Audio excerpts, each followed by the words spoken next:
বিসমিল্লাহির রহমানির রহিম। আসসালামু আলাইকুম। বেশ কিছুদিন আগে আমি আমার খামারের জন্য একটা ম্যানুয়াল ইনকিউবেটর মেশিন তৈরি করেছি।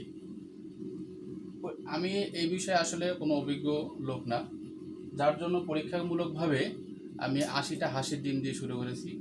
আমি গত 5 তারিখে হাঁসের ডিমগুলো বসিয়ে দিয়েছি। আজকে 11 তারিখ, অলরেডি 6 দিন হয়ে গেছে। আমি এখনও জানি না আসলে আমার ডিমের পরিস্থিতিগুলো কেমন।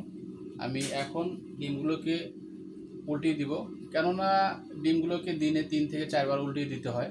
তো আমি এখন উল্টিয়ে দিব এবং সাথে আমার ডিমগুলোকে চেক করব যে আমার ডিমগুলো আসলে ভালো আছে কিনা, ডিমের মধ্যে রক্তের শিরা হয়েছে কিনা, সেটা আমিও দেখব, আপনাদেরকে দেখানোর চেষ্টা করব।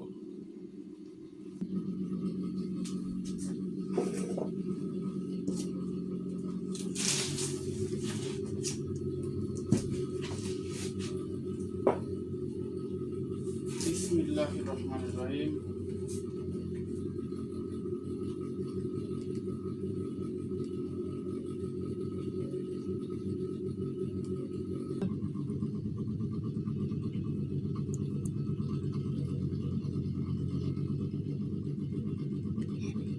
মাশাআল্লাহ,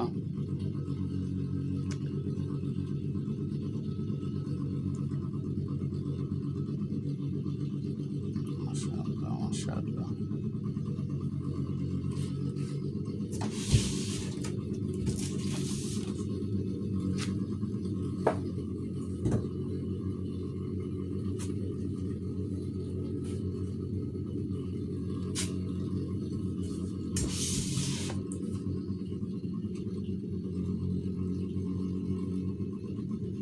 মাশাআল্লাহ,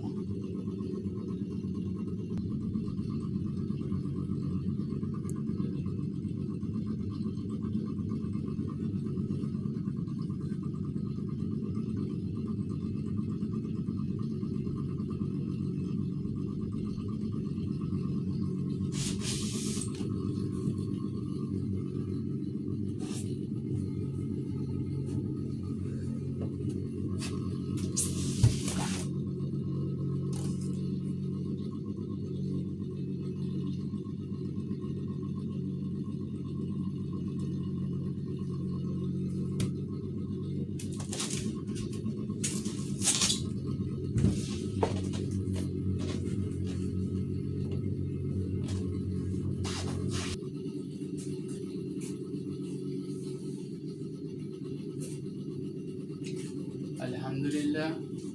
আমার 80টা ডিমের মধ্যে 77টা ডিম রক্তের দাগ দেখা গেছে। তাতে বোঝা যাচ্ছে যে ডিমগুলো নর্মাল আছে, বাট 3টা ডিম আমার কাছে একটু সন্দেহ লাগছে।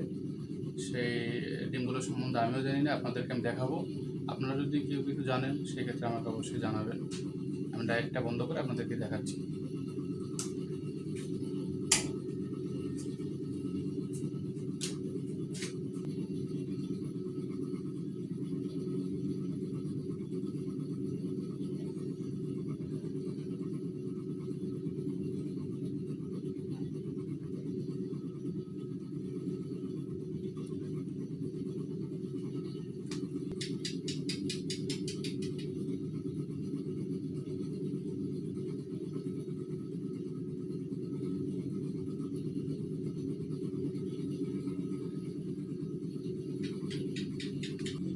একটা ডিম যেটা সাধারণত 1 থেকে 2 দিনের মধ্যে যে একটা ব্রণ তৈরি হয় সেরকম, অথচ এখন তো 6 দিন হয়ে গেছে, যেটা আসলে রক্তের শিরা দেখা যাওয়ার কথা সেটা এখনও আসেনি।